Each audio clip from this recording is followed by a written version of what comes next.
Iran ప్రభుత్వం మహమ్మద్ బాకర్ జోల్ఖర్ద్ను కొత్త security చీఫ్గా నియమించింది. ఇటీవల ఇజ్రాయెల్ జరిపిన వైమానిక దాడిలో అలీ లారిజానీ మరణించారు. ఆయన స్థానంలోనే మహమ్మద్ బాకర్ జోల్ఖర్ద్కు బాధ్యతలు అప్పగించింది. ఇరాన్ అధ్యక్షుడు మసౌద్ పెజెష్కియాన్ ఈ నియామక ఉత్తర్వులను జారీ చేయగా supreme leader ఐతుల్లా Syed Mojtaba Khamenei దీనిని ఆమోదించారు.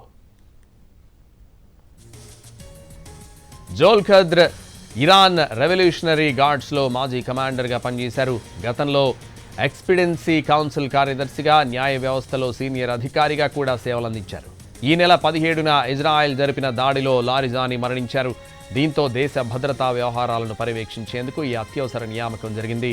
జోల్ఖర్ద్ నియామకం ఇరాన్ రక్షణ, విదేశాంగ విధానాల్లో కీలక మార్పులకు దారితీయొచ్చని విశ్లేషకులు భావిస్తున్నారు.